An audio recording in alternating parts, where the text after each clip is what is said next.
எலியும் அணிலும். ஒரு விவசாய தோட்டத்தில் ஒரு அணிலும் ஒரு எலியும் வாழ்ந்துட்டு வந்துச்சுங்க.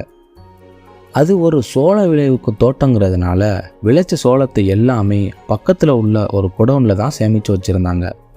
அந்த குடோனுக்குள்ளே போன ஒரு எலி பெட்டிக்குள்ளே நிறைய சோளம் இருக்கிறதா பார்த்துச்சான். அந்த சோளம் வச்சிருக்கிற பெட்டி நல்ல இறுக்கமாக மூடி இருந்துச்சு.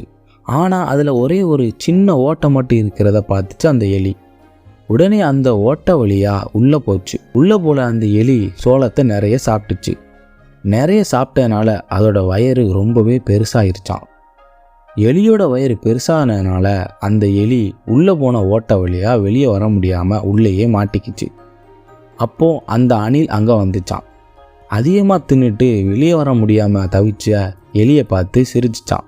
அப்போது அந்த அணில் எலியை பார்த்து சொல்லிச்சான், நீ எப்போவுமே பேராசக்காரனாக இருக்க, அதனால தான் அளவுக்கு அதிகமாக தின்னுட்டு இப்படி ஆபத்தில் சிக்கிட்டேன்னு சொல்லிச்சான். நீ உள்ளே போகிறப்போ இருந்த நிலைக்கு திரும்ப வந்தால் தான் நீ வெளியே வர முடியும், அது வரைக்கும் நீ வெயிட் பண்ணணும் அப்படின்னு சொல்லிச்சான்.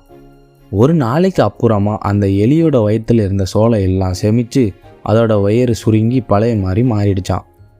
இப்போது அந்த எலி சுலபமாக வெளியே வந்துருச்சு. தன்னோட தவறை சுட்டி காட்டி அந்த அணிலுக்கு நன்றி சொல்லிச்சான் அந்த எலி. இந்த கதையிலேருந்து நமக்கு என்ன தெரிய வருதுன்னா, பேராசை பெருநஷ்டம்.